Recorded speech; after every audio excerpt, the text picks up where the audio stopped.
Hello Turkian family, I mean 3N family. कैसे हो आप सब?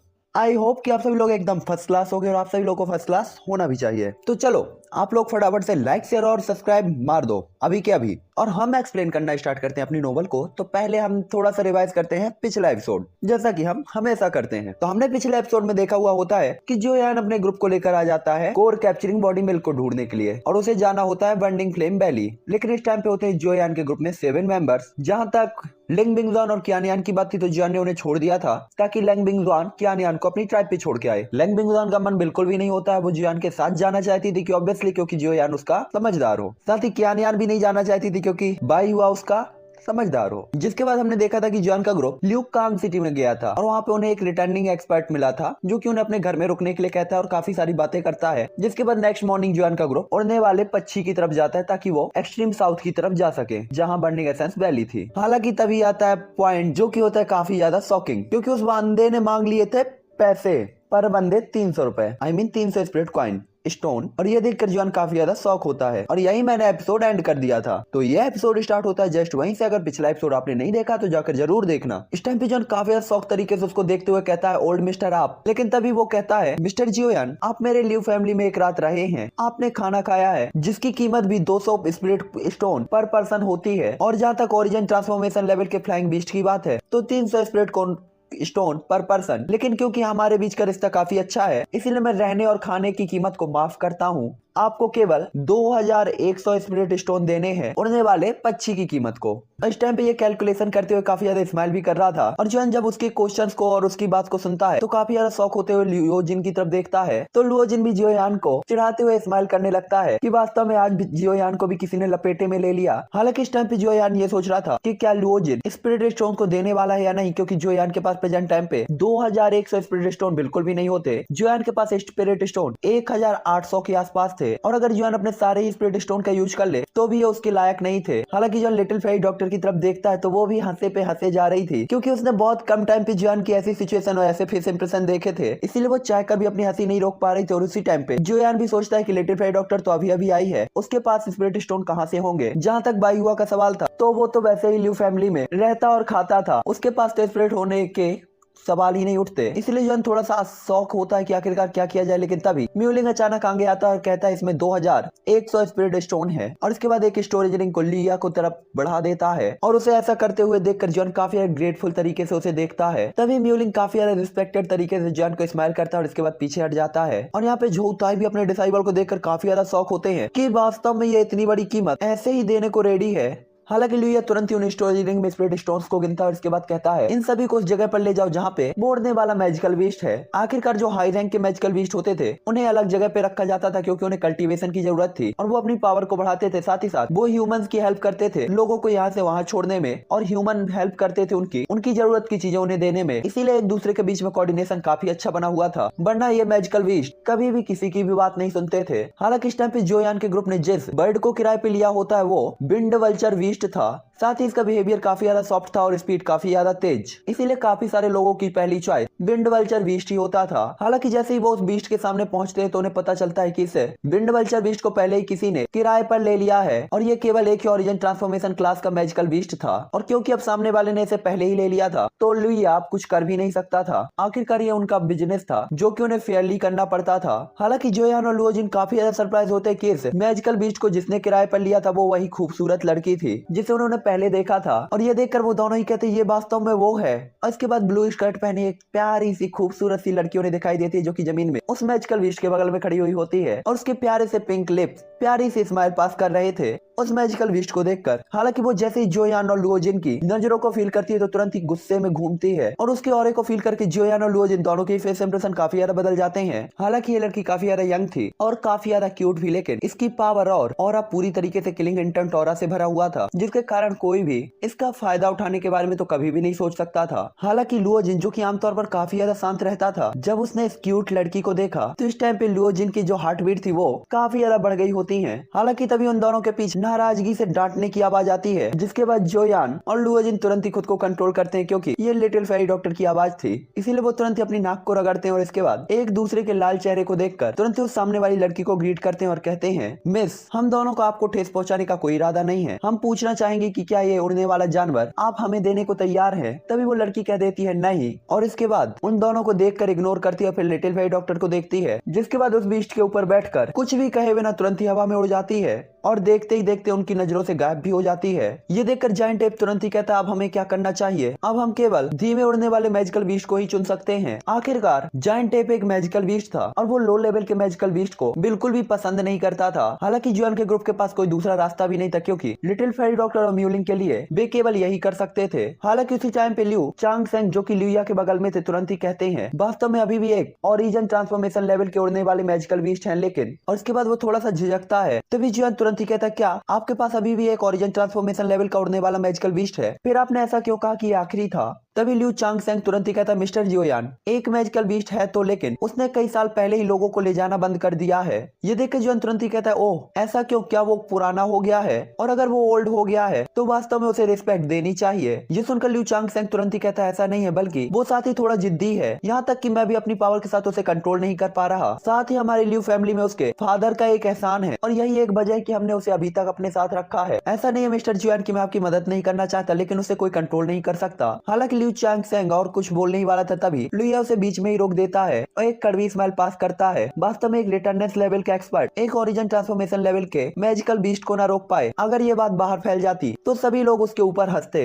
इसीलिए वो लिू चांग सेंग को रोक रहा था। और इसके बाद लुया कहता है, स्टार्टिंग में तो वो छोटा साथी काफी ज्यादा पोलाइट था, लेकिन जब वो बड़ा हुआ तो उसकी ब्लड लाइन पावर के कारण वो काफी ज्यादा बदल गया और अब हम भी उसका कुछ नहीं कर सकते। साथ ही इस टाइम पे लुया काफी ज्यादा उदास होता है क्योंकि उसने उस मैजिकल बीस्ट के लिए काफी सारे रिसोर्सेस खर्च किए थे। तभी जॉन कहता, ओह मैं समझा। जॉन को पता था कि कुछ मैजिकल बीस्ट होते हैं जो कि स्पेशल ट्राइब से बिलोंग करते हैं और उनकी बॉडी के अंदर ब्लड लाइन होती है जो कि यंग होने के बाद एक्टिवेट हो जाती है और इसके बाद वो अपनी ब्लड लाइन के कारण किसी की भी बातों को नहीं मानते और साथ ही साथ किसी के सामने झुकना भी पसंद नहीं करते।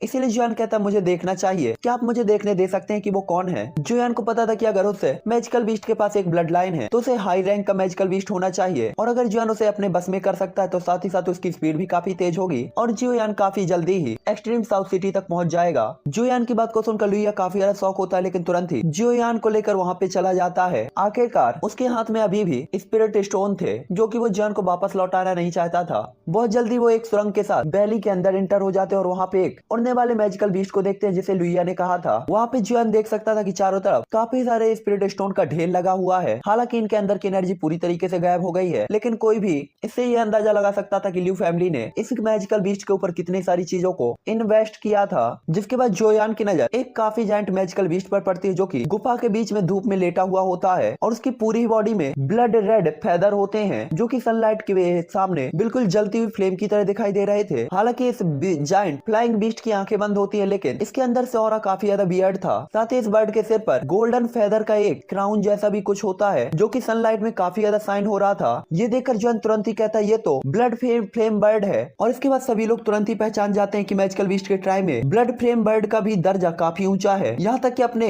पीक लेवल पर एजियोर फिनिक्स ट्राइब को भी इनके साथ सावधान रहना पड़ता था, लेकिन जैसे जैसे टाइम बीतता गया ब्लड फ्लेम बर्ड पूरी तरीके से डिस्ट्रॉय हो गए और काफी लॉन्ग टाइम पहले इस कॉन्टिनेंट से गायब हो चुके थे। और इस टाइम पे जोयान के ग्रुप को बिल्कुल भी उम्मीद नहीं थी कि वो उनमें से किसी एक बर्ड से यहाँ पे मिलेंगे और यहाँ तक कि ब्लड फ्लेम बर्ड के एंसेस्टर्स को पता होता कि उनकी ट्राइब के किसी मेंबर का यूज लोगों को यहाँ से वहाँ छोड़ने और ले जाने में किया जा रहा है, तो हो सकता है कि वो गुस्से से अपनी कब्र के बाहर निकल आते। हालांकि जोयान जैसे ही उसका नाम लेता है तो उस मैजिकल बीस्ट की बंद आंखें तुरंत ही खुलती हैं जो कि हल्की रेड और गोल्डन होती हैं। जिसके बाद वो तुरंत ही किलिंग इंटेंट टोरा के साथ जोयान के ग्रुप को देखता है और उसके बाद उसकी आंखें जायंट टेप पर जाकर रुक जाती हैं, जिसे देखकर वो तुरंत ही कहता है ये बंदर कहाँ से आ गया और इस बंदर ने मेरा नाम लेने की हिम्मत कैसे की। और इसके बाद अपना पावरफुल ऑरा तुरंत ही जोयान के ग्रुप की तरफ बढ़ा देता है। ये देखकर जायंट टेप हर एक चीज को इग्नोर करते हुए तुरंत ही सामने आता है और कहता है आपका लहजा काफी दबंग है, साथ ही आपका ब्लड फ्लेम बर्ड ट्राइब काफी ज्यादा गौरवशाली था, लेकिन ये लंबे समय पहले ही डिस्ट्रॉय हो चुका है और आपका टाइम निकल चुका है, इसीलिए तुम्हें इतना ईगोफुल नहीं होना चाहिए। और इसके बाद जायंट टेप तुरंत ही अपने ऑरे को अनलिस्ट करता है और दोनों ही और एक दूसरे से टकराने लगते हैं। तभी ब्लड फ्लेम बर्ड तुरंत ही जायंट टेप की तरफ देखते हुए कहता है तुम मौत को दावत दे रहे हो। और इसके बाद वो तुरंत ही उठता है और अपने पंखों को फड़फड़ाना स्टार्ट करता है, जिससे आसपास की चट्टानें, रेत और स्प्लिट स्टोन जियोयान के ग्रुप की तरफ बढ़ने लगते हैं। हालांकि जायंट एप इससे जरा भी नहीं डरता और जिनसेन कोई तुरंत ही उसके पंच को कवर कर लेती है और सीधा ही उन चट्टानों से टकराना स्टार्ट हो जाती है। हालांकि तभी एक फ्लेम पिलर जायंट एप से जाकर टकराता है और उसकी बॉडी के कपड़े को तुरंत ही जला देता है। साथ ही जायंट एप उस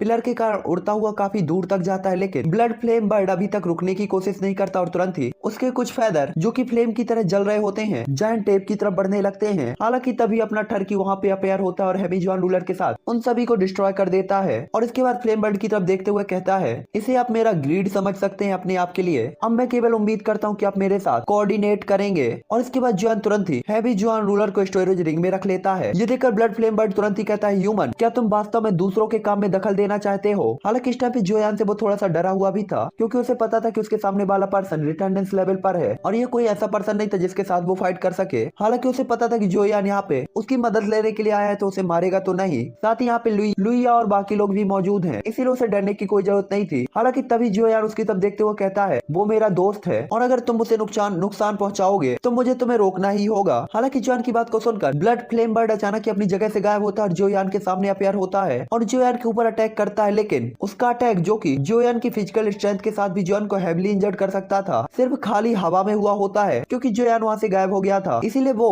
ब्लड फ्लेम बर्ड तुरंत ही कहता है, ये कैसे हो सकता है, क्या वो गायब हो गया? तभी जोयान उसके पीछे से कहता है, क्या तुम ये कहना चाहते हो कि मेरी स्पीड के साथ में तुम्हारे हमले को डॉज कैसे कर पाया? इस टाइम पे ब्लड फ्लेम बर्ड को भी भरोसा नहीं था, क्योंकि वो ओरिजिन ट्रांसफॉर्मेशन लेवल के लेट स्टेज पर पहुंच चुका था और उसकी स्पीड रिटेंडेंस लेवल के एक्सपर्ट से भी ज्यादा ही होनी चाहिए, लेकिन वो वास्तव में जोयान को नहीं पकड़ पाया था। हालांकि तभी जोयान अपने पैर को आगे बढ़ाता है और तुरंत ही ब्लड फ्लेम बर्ड के सामने आकर अपने राइट पैर को उसके ऊपर मारता है और वो तुरंत ही गुफा की जमीन में धंस जाता है। और साथ ही वो तुरंत ही कहता है, ये कैसे हो सकता है? उसे उम्मीद नहीं थी कि जोयान की स्पीड इतनी तेज होगी। तभी अपना टर्की तुरंत ही कहता है, मैं तुम्हें दो ऑप्शन देता हूँ, पहला तो मेरी बात मान लो और मेरे साथ एक्सट्रीम साउथ की तरफ चलो, दूसरा मैं पीट पीट कर तुमसे ये बात मनवा लूंगा। ये देखकर वो तुरंत ही कहता है, ह्यूमन तुम्हारी हिम्मत कैसे हुई ऐसा कहने की? हालांकि वो अपनी बात को पूरा कर ही पाता कि तभी जोयान का काफी पावरफुल ऑरा उसे जमीन में दबा देता है और ये देखकर लिया और लिu चांगसेंग तुरंत ही काफी ज्यादा हैरान होते हैं। उन्हें उम्मीद नहीं थी कि जोयान ऐसा कुछ करेगा और उन्हें यही लग रहा था कि जोयान की ऐसी हरकतें उसे और भी ज्यादा बाइल्ड कर देंगी। साथ ही साथ वो जोयान की बात नहीं सुनेगा और अगर वास्तव में ब्लड फ्लेम बर्ड को कुछ हो गया तो, इसलिए वो काफी ज्यादा डरे हुए भी होते हैं। हालांकि तभी जोयान उस केव के अंदर ब्लड फ्लेम बर्ड के पंजे को पकड़े हुए था और उसे लेफ्ट राइट घुमाकर बुरी तरीके से इंजर्ड कर रहा होता है और करीब 2 घंटे की निर्मम तोड़फोड़ के बाद ब्लड फ्लेम बर्ड इस हद तक टूट चुका था कि वो उठने की भी कगार में नहीं था, लेकिन वो अभी भी जोयान की बात को एक्सेप्ट करने के लिए रेडी नहीं होता, जिसके बाद जोयान समझ जाता है कि ये सच में कितना ज्यादा जिद्दी है। ये देखे लुइया और लिu चांगसेंग भी काफी ज्यादा उदास होते हैं। हालांकि जब तक ब्लड फ्लेम बर्ड की जीवन पे कोई खतरा नहीं था, उन्हें किसी और चीज की परवाह नहीं थी। साथ ही वो इस चीज से थोड़ा सा नाराज भी थे, क्योंकि उन्होंने ब्लड फ्लेम बर्ड पे इतनी सारी इन्वेस्टमेंट की थी, लेकिन बदले में उसने कुछ भी नहीं किया।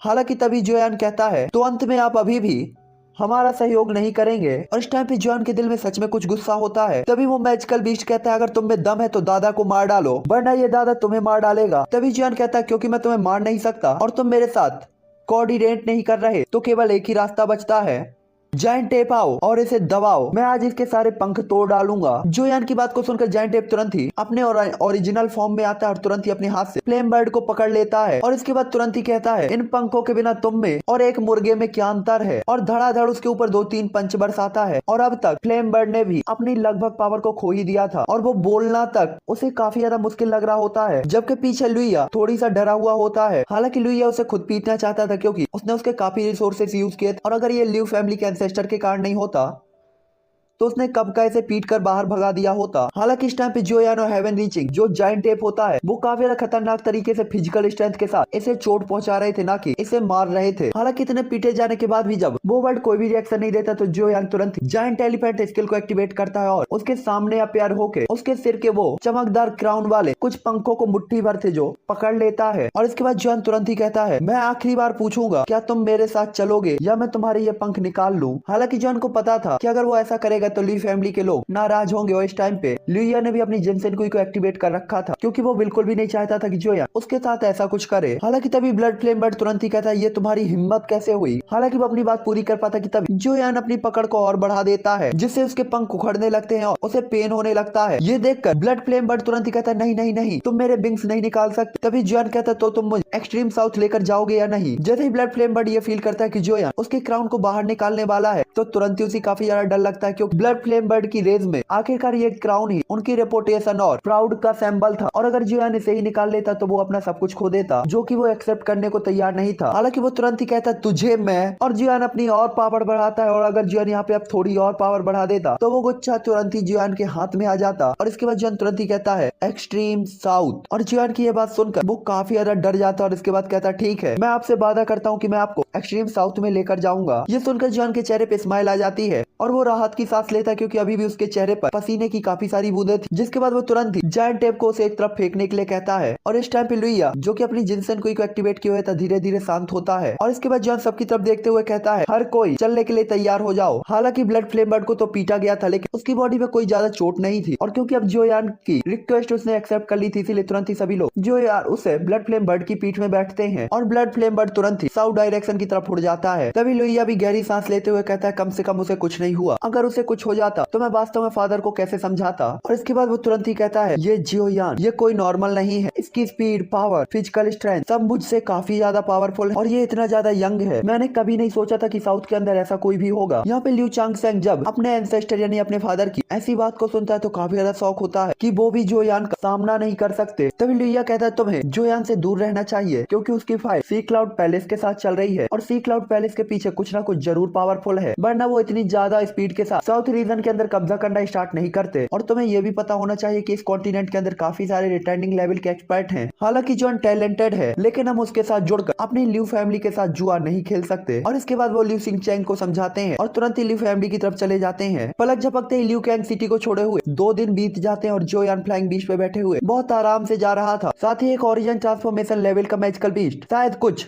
बड़े और पावरफुल क्लेनों को छोड़ दिया जाए तो कोई दूसरा इनका यूज कर भी नहीं सकता था। साथ ही रास्ते पे काफी सारे एक्सपर्ट जोयान के ग्रुप को भी देखते हैं। हालांकि इस टाइम पे जोयान का ग्रुप फ्लेम बर्ड की पीठ पे पालथी मारकर बैठा हुआ था, उनकी आंखें कसकर बंद थी और इस टाइम का यूज वो लोग धीरे धीरे कल्टीवेशन करने के लिए कर रहे थे। इस टाइम पे जोयान और उसके बगल में लिटिल फेरी डॉक्टर भी अपनी आंख बंद करके कल्टीवेशन में ही लगी हुई थी और इस टाइम पे वो अपनी पावर को बढ़ाने के लिए जी तोड़ मेहनत कर रही थी और उसे जब भी जितना भी टाइम मिलता वो हमेशा ही उसका यूज कल्टीवेशन में करती। हालांकि प्रेजेंट टाइम पे उसके पास एक पपेट था जो कि उसे जोयान ने दिया था लेकिन लिटिल फेरी डॉक्टर समझती थी कि ये सिर्फ एक बाहरी चीज है और वो बिना अपनी पावर के ना तो अपनी रक्षा कर पाएगी ना ही जोयान के साथ खड़ी हो पाएगी। हालांकि इस टाइम पे सबसे ज्यादा रिलैक्स लुओजिन कर रहा होता है क्योंकि वो अपनी कल्टीवेशन को बढ़ाने के लिए नेचुरल ट्रेजर्स का यूज करता था और कल्टीवेशन जैसी बोरिंग चीज पे वो बिल्कुल भी ध्यान नहीं देता था क्योंकि इससे पावर काफी ज्यादा स्लो बढ़ती थी। इसीलिए वो इस टाइम का यूज आसपास की चीजों को देखने के लिए कर रहा होता है और इस टाइम पे उसके चेहरे पर एक स्माइल थी और वो एक पुराना सीन ही याद कर रहा था और बादलों को देख रहा था जिसमें एक सुंदर लड़की का चेहरा बना हुआ था और इस टाइम पे अपना ठरकी लुओजिन पागलों की तरह हंसे जा रहा होता है और बादल को ही देखे जा रहा होता है और इस टाइम पे तो इसने अपने दिमाग में फैमिली प्लानिंग कर ली थी। हालांकि तभी लुओजिन को अचानक एक एनर्जी फ्लक्चुएशन और एक ब्लास्ट की आवाज सुनाई देती है जो देखकर वो चौंक जाता है और इसके बाद सभी लोग अचानक ही अपनी अपनी आंखें खोलते हैं। हालांकि इस टाइम पे जब जोयान लुओजिन के चेहरे पे स्माइल देखता है जिसे किसी भी चीज की खबर नहीं थी तो तुरंत ही कहता है इससे क्या हुआ। और इस टाइम पे जोयान के फेस इंप्रेशन काफी अजीब थे, क्या ये उस लड़की के प्यार में फिसल गया है। और जोयान की बात को सुनकर पीछे के सभी लोग हंसने लगते हैं। हालांकि तब ये धमाकों की आवाजें तेज होने लगती है तो जोयान तुरंत ही कहता है ऐसा लगता है कि आगे कुछ हुआ है, हर कोई स्पीड धीमी करो और उनके पास जाने की कोशिश करो। ये सुनकर ब्लड फ्लेम बर्ड तुरंत ही अपना सिर हिलाता है और इस टाइम पे इन धमाकों की आवाज को सुनकर आखिरकार अपना लुओजिन भी होश में आ जाता है। पता नहीं इतनी देर में इसने क्या क्या सोच लिया होगा।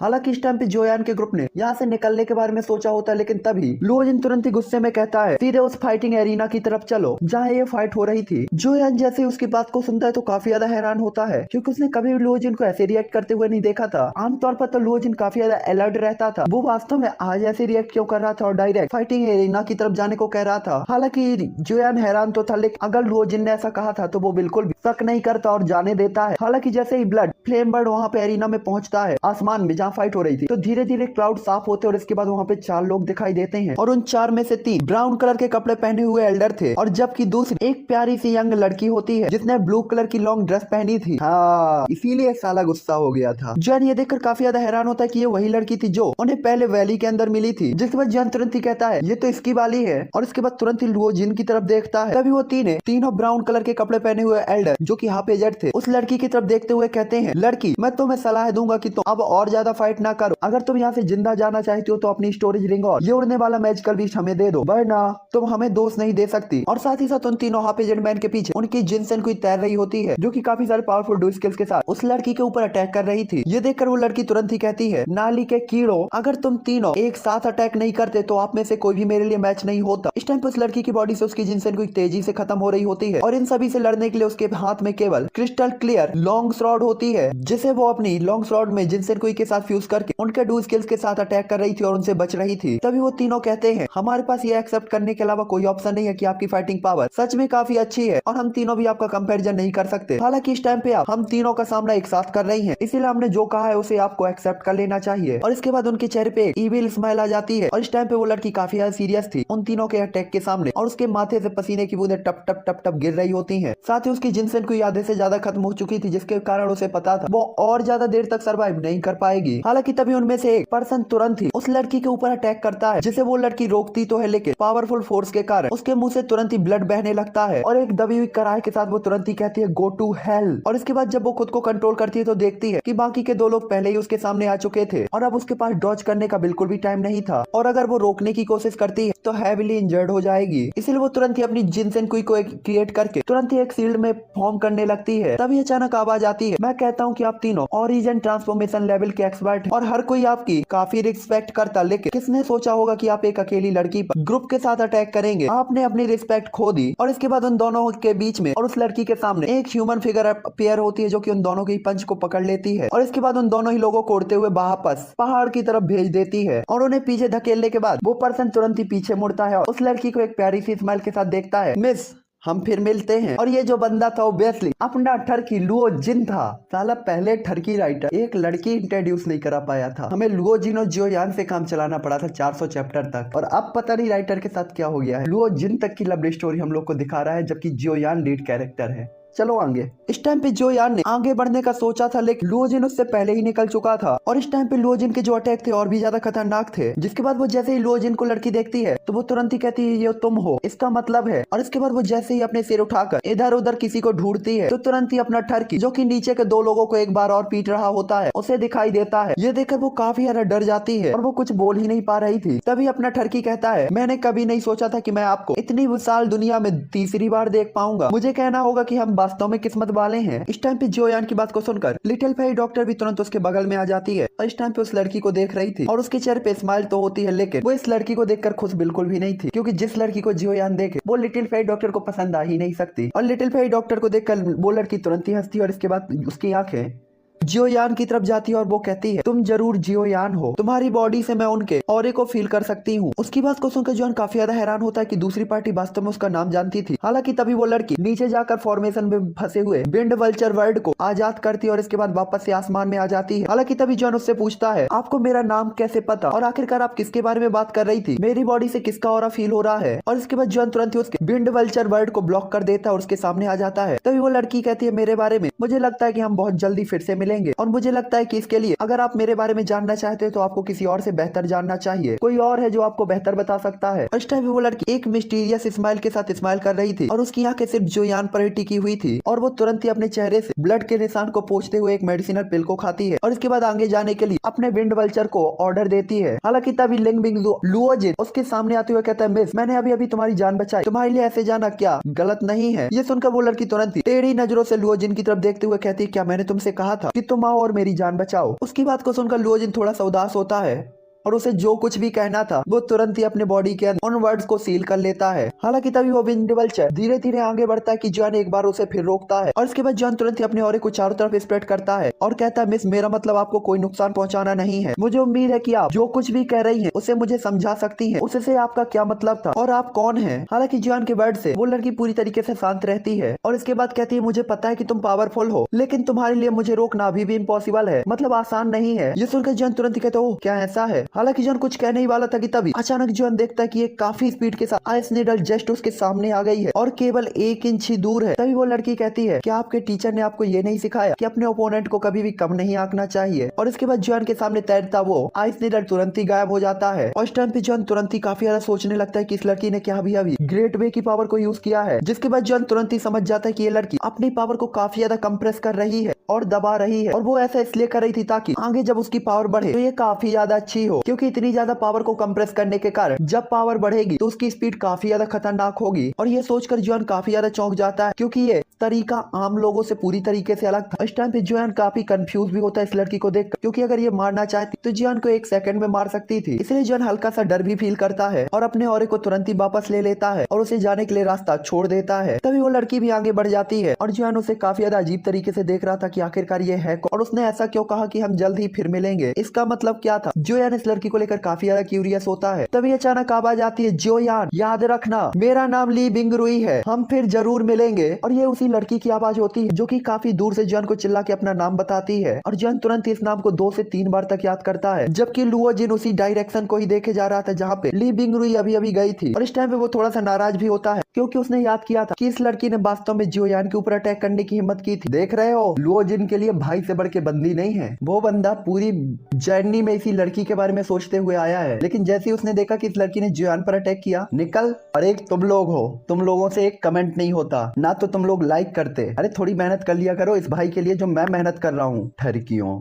चलो आगे। इस टाइम पे ब्लड फ्लेम बर्ड भी ली बिंगरुई को ही देख रहा होता और वो थोड़ा सा डरा हुआ था और इसके बाद अपनी दिल में काफी सारी चीजों को याद करता है क्योंकि उसे एक फैमिलियर फीलिंग याद आई थी। और इसके बाद वो तुरंत ही कहता है, ये वो है, वो वास्तव में मुझे पहचानती है। और इसके बाद उसे पास्ट का कुछ सीन याद आता है जहाँ इस लड़की ने एक बार इसे काफी ज्यादा धोया था और इतना ज्यादा पीटा था कि इसे अपने क्लेम से भी भागना पड़ा था और उसे उम्मीद नहीं थी कि इतने सालों बाद उसे वास्तव में ये लड़की फिर मिलेगी। हालांकि वो तुरंत ही खुद को कंट्रोल भी करता है और इस टाइम पे जोयान का ग्रुप एक्सट्रीम साउथ की तरफ बढ़ रहा होता है और जोयान यहाँ पे ली बिंगरुई के बारे में ही सोच रहा था कि आखिरकार ये कौन है, लेकिन जॉन को कुछ भी समझ नहीं आता। जबकि बगल में लिटिल फेरी डॉक्टर जैसे ही जॉन को किसी दूसरी लड़की के बारे में सोचता देखती है तो काफी ज्यादा नाराज होती है और उसके फेस इंप्रेशन काफी बुरे होते हैं। हालांकि सौभाग्य से उनकी जो आगे की जर्नी होती है वो काफी ज्यादा इजीली चल रही होती है, ना ही कोई दुर्घटना हुई थी और वो धीरे धीरे एक्सट्रीम साउथ के नजदीक आते जा रहे थे। और इसी टाइम पे उनके 3 दिन और बीत जाते हैं और इस टाइम पे जोयान का ग्रुप एक्सट्रीम साउथ में बुबांग सिटी नाम की जगह पर पहुंच गया था। इस टाइम पे जो ये बुबांग सिटी थी ये साउथ रीजन की सबसे बड़ी सिटियों में से एक थी और यहाँ पे पहुंचने का मतलब यही था कि वो लोग ऑफिशियल साउथ रीजन के अंदर इंटर हो चुके थे, एक्सट्रीम साउथ रीजन के अंदर। और इस टाइम पे एक्सट्रीम साउथ एरिया के अंदर इस सिटी में कोई भी माउंटेन नहीं होता बल्कि पूरी तरीके से खुला हुआ एरिया था और इस सिटी को तीनों ही सेक्ट कंट्रोल करते थे। साथ ही यहाँ पे काफी सारे पावरफुल पावर हाउस जोयान को फील होते हैं और इस टाइम पे जोयान जिन लोगों से भी पहले मिला था उनकी पावर से भी पावरफुल और जोयान को फील हो रहा था। यहाँ तक यहाँ पे रिटर्नेंस लेवल के पर्सन का भी और काफी ज्यादा नॉर्मल ही लग रहा होता है, जिससे कोई समझ सकता था कि एक्सट्रीम साउथ एरिया कितना ज्यादा पावरफुल और खतरनाक है। और यहाँ पे जोयान को ओरिजिन किंग लेवल के वॉरियर्स के भी और फील हुए थे। हालांकि बुबांग सिटी में आने के बाद जोयान का ब्लड फ्लेम बर्ड वापस निकल गया होता है और यहाँ पे जोयान ने उससे माफी भी मांगी थी उसे पीटने के लिए। उसे आभार जताने के तौर पर जोयान ने टीआर 5 की मेडिसिनल पिल्स में दी थी और कोई भी कंजूसी नहीं की थी। साथ ही वो साथी भी जोयान की हरकतों से खुश बिल्कुल भी नहीं दिखाई दिया, लेकिन जोयान के हाथ से उसने मेडिसिनल पिल तुरंत ही छीन ली थी क्योंकि उसे डर था कि कहीं जोयान पीछे न हट जाए। आखिरकार मैजिकल बीस्ट अपने लिए पिल रिफाइन नहीं कर सकते थे और ह्यूमन एल्केमिस्ट उन्हें मिलते नहीं थे क्योंकि इसमें काफी बड़ी कीमत देनी पड़ती थी, इसलिए वो दूसरे लोगों को मारकर ही मेडिसिनल पिल्स को इकट्ठा करते थे। और यहाँ पे तो इतनी हाई रैंक की मेडिसिनल पिल उसे मिली थी, वो वास्तव में इसे छोड़ने के मूड में तो बिल्कुल भी नहीं था और पिल पाकर उसके दिल में जो जोयान को लेकर दुश्मनी थी तुरंत ही दूर हो जाती है। लेकिन अभी भी वो एक पिछले मामले को पूरी तरीके से नहीं भूला था। आखिरकार वो ब्लड फ्लेम बर्ड की ट्राइब से था जो कि काफी ज्यादा रिपोर्टेड ट्राइब थी। वो किसी दूसरे के अंदर काम करने को कैसे सहन कर सकता था, इसलिए वो तुरंत ही कहता है, जोयान ये मत सोचो कि पिल को लेने के बाद मामला खत्म, मैं शिकायत को याद रखूंगा। और जैसा कि उस लड़की ने कहा था एक बार फिर हम वापस जरूर मिलेंगे। और इसके बाद ब्लड फायर बर्ड तुरंत ही उड़ने लगता है और इससे पहले वो जाते जाते जोयान से कहता कहता है मुझे नहीं पता कि तुम उस लड़की से कैसे जुड़े हो, मैं तुम्हें सलाह दूंगा जियोयान कि तुम्हें उससे दुश्मनी नहीं करनी चाहिए, क्योंकि वो ऐसी कोई भी पर्सन नहीं है जिसे तुम बर्दाश्त कर सको या वो अपना अपमान बर्दाश्त कर सके। ब्लड फ्लेम बर्ड की बात को सुनकर जियोन तुरंत ही अपना सिर हिलाता है। हालांकि जियोन अभी भी नहीं जानता था ली बिंगरुई कौन है, लेकिन जियोन को इतना तो पता था कि ये लड़की सच में काफी ज्यादा पावरफुल होने वाली है और उससे निपटना इतना इजी तो नहीं होने वाला। राइटर का मूड बदल गया क्या? लुओ जिन की लव स्टोरी में जियोयान को घुसेरे दे रहा है, फिर बॉलीवुड की पिक्चरों जैसा भाई भाई के बीच में दुश्मनी खड़ी करवाएगा एक लड़की के चक्कर में। राइटर तू क्या करने वाला है, चलो आगे। इस टाइम पे जियोयान तुरंत ही अपने पीछे के शहर को देखता और कहता है चलो सिटी में चलते हैं, और इसके बाद अपने सामने लेजेंडरी हिस्टोरिकल सिटी को देखता है जो कि काफी ज्यादा रिच फीलिंग जियोयान को दे रही थी। और इसके बाद जियोयान तुरंत ही आगे बढ़ते हुए कहता है चलो आखिरकार मैं एक्सट्रीम साउथ में पहुंच गया, burning flame bell core capturing body milk मैं आ रहा हूँ। और इसके बाद जियोयान तुरंत मूविंग सिटी की तरफ चला जाता है और इसके बाद आड़ी तिरछी सड़कों से होते हुए और काफी सारे लोगों की भीड़ भाड़ के साथ जियोयान आगे बढ़ने लगता है। साथ ही यहाँ पे काफी सारे लोग रिटेंडेंस लेवल के एक्सपर्ट थे, जो देखकर जियोयान तुरंत ही कहता है ये वास्तव में एक्सट्रीम साउथ है, यहाँ पे कितने सारे पावरफुल लोग हैं, इनका कंपेरिजन साउथ वेस्ट रीजन से नहीं किया जा सकता, ना ही एशियन स्वेट सिटी से किया जा सकता है। जियोयान ने फील किया था कि सिटी के अंदर सबसे पावरफुल पर्सन ओरिजिन किंग और रिटर्निंग एक्सपर्ट के बाद सबसे वीक पर्सन 5 स्टार डाउडी का था। साथ ही ओरिजिन ट्रांसफॉर्मेशन लेवल के एक्सपर्ट जो कि साउथ वेस्ट रीजन और वेस्ट रीजन में पूरे एरिया पे कब्जा किए हुए थे, यहाँ पे केवल एक नॉर्मल पर्सन की तरह दिखाई दे रहे होते हैं। हालांकि इस टाइम पे जियोयान के ग्रुप को सभी लोग काफी अजीब तरीके से देख रहे थे, क्योंकि लिटिल फेरी डॉक्टर और म्यूलिंग को छोड़कर बाकी सभी लोग ओरिजिन ट्रांसफॉर्मेशन लेवल पर थे, और साथ ही साथ जियोयान जो कि एक रिटेंडेंस एक्सपर्ट था। हालांकि जियोयान का ग्रुप आसपास के लोगों की नजरों को इग्नोर करते हुए आगे बढ़ने लगता है। साथ ही जियोयान को यह भी पता था कि उन्हें किंगयांग सिटी को छोड़े हुए अभी केवल एक हफ्ता ही हुआ है, जिसका मतलब था बर्निंग एसेंस वैली में सेक्ट कंपटीशन के स्टार्ट होने के लिए अभी भी आधे महीने से ज्यादा का टाइम होना चाहिए। जियोयान को पता था कि बुबांग सिटी से बर्निंग फ्लेम वैली तक पहुंचने के लिए उसके पास टाइम पर्याप्त से भी ज्यादा है। इसलिए जियोयान तुरंत ही कहता ओल्ड झोउ, मैं एक्सट्रीम साउथ के 2 पावरफुल सेक्ट के बारे में तो जानता हूँ, लेकिन आखिरकार तीसरा कौन सा है? जियोयान के क्वेश्चन को सुनकर जोताई अचानक ही एक गहरी सांस लेते हैं और इसके बाद तुरंत ही जियोयान की तरफ देखते हुए कहते हैं छोटे साथी, साउथ रीजन के अंदर 3 सबसे पावरफुल सेक्ट में सबसे पावरफुल बर्निंग फ्लेम वैली है। हालांकि मैं बाकी 2 सेक्ट के बारे में कुछ भी कहने की हिम्मत नहीं करता, मैं केवल इतना ही कह सकता हूँ कि वे दोनों ही एक दूसरे के बराबर हैं, और जिस तीसरे के बारे में आप बात कर रहे हैं उसे 10,000 स्कॉर्पियन सेक्ट कहा जाता है। और 10,000 स्कॉर्पियन सेक्ट कोई नॉर्मल सेक्ट नहीं है, न ही ह्यूमन अलायंस है, ये काफी ज्यादा पावरफुल मैजिकल बीस्टों द्वारा स्टेब्लिश किया गया था, और एक्सट्रीम साउथ में एकमात्र ऐसा अलायंस है जो कि केवल मैजिकल बीस्ट को अपने डिसाइबल के तौर पर एक्सेप्ट करता है। ये सुनते ही जियोयान की भौहें तुरंत ही चढ़ जाती है कि ये मैजिकल बीस्ट का भी सेक्ट है जो कि मैजिकल बीस्टों ने स्टेबलिश किया है। ये वास्तव में काफी अजीब था। तो इसी अजीब के साथ अब ये एपिसोड भी यहीं पे अजीब और गरीब तरीके से एंड होगा। लाइक शेयर सब्सक्राइब मार देना, ठीक है? और आप लोग तुक्का लगाओ कि वो लड़की कौन होगी। मुझे तो लगता है कि लेंग बिंगजुआन की छोटी बड़ी बहन होगी, क्योंकि ये भी आईसी यूज करती है, लेंग बिंगजुआन भी आईसी यूज करती है। लेंग बिंगजुआन भी स्टार्टिंग में जियोयान से नाराज रहती थी, ये भी एक स्टार्टिंग में जियोयान से नाराज है नहीं, लेकिन देखो क्या होता है आगे। अब मैं बस यही कहूंगा कि इस लड़की के चक्कर में लुओ जिन का दिल टूट गया, बेचारा लुओ जिन। चलो मैं मिलता हूँ नेक्स्ट वीडियो में। बाय बाय थियन फैमिली, और इस एपिसोड को बहुत बहुत लाइक और सब्सक्राइब और शेयर और कमेंट करते रहना। Bye bye.